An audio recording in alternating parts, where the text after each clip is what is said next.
পড়ছে। নিতাই চাঁদ বলেছিল মেরেছিস কলসির কানা, তা বলে কি প্রেম দেবো না? হরিদাস ঠাকুর টেনে নিয়ে চলে যাচ্ছে। কাদেরকে নাম দিতে এসছো একবার দেখো, মাতাল আবার হরি নাম বলে নাকি? চলো পালি চলো। নিতাই চাঁদের হাত ধরে হরিদাস ঠাকুর যখন টেনে নিয়ে ঘরে চলে গেল, আর চলে যাওয়ার পর জগাই ছুটে গিয়ে মাধাইকে বোকা দিচ্ছে, ভাই কি বৈষ্ণবের গায়ে হাত তোলাটা কি ঠিক হলো রে? নাম দিতে এসেছিল, নিবি না নিবি না না বলতে পারতি, মারতে গেলে কি জন্য? মাধাই ছুটে গিয়ে জগাইয়ের পা দুটো জড়িয়ে ধরেছে, তুই তো আমার বড় ভাই, তুই চাইলে এই অপরাধের শাস্তি আমায় দিতে পারিস, তবে আমি এমনি এমনি মারিনি। এমনি এমনি মানে বুঝেছি জয় নিতাই। আচ্ছা আমি এমনি এমনি মারিনি, শোন না এমনি এমনি মারিসনি তুই, আমি জানি তুই তো মদের নেশায় মারলি। না না মদের নেশাতেও মারিনি রে। শোন, বাড়ির দরজায় গঙ্গা এসেছে, আজ ডুববি না তো কবে ডুববি রে?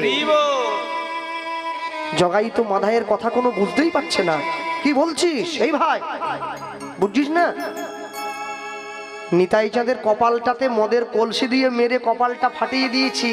হ্যাঁ, নিতাই চাঁদকে মেরে মহাপ্রভুকে জানিয়ে দিয়েছি নবদ্বীপে এখনো দুটো পাপী পড়ে আছে, তুমি উদ্ধার করবে কবে? নিজের কপালের রক্তটা চাপা দিয়ে নিতাই চাঁদ ছুটতে ছুটতে গিয়ে গৌরের সামনে দাঁড়াবে।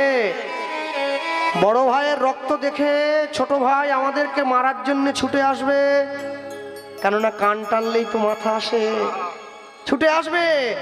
আমরা দুই ভাই গিয়ে গৌরের চরণে পড়ব, হরিনাম বলে উদ্ধার হব। জগাই মাধাইয়ের মতো মাতালের নেশা কেটে গেল হরিনাম শুনে, আর আমি এমনই সংসারী মাতাল, আমার নেশা কাটে না। যে মদ খায় তার নেশা কেটে যায়, কিন্তু মদ যাকে খায় তার নেশা কোনোদিন কাটবে না। যে সংসার করে সে সংসার থেকে বেরোতে পারে, যে সংসার করে সংসার যার মধ্যে ঢুকে পড়বে সে চাইলেও কোনোদিন বেরোতে পারে না। দেখেন না আমাদের বাড়িতে কিছু কিছু বাবা মায়েরা আছে, কথায় কথায় বলে তোদের সঙ্গে আর থাকবো না রে, চলে যাবো রে, গয়ায় চলে যাব, কাশী চলে যাব, নবদ্বীপ চলে যাব।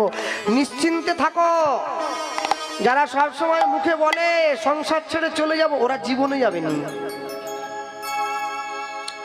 ওরা কোনোদিন যাবে। তুমি একদম তুমি চোখ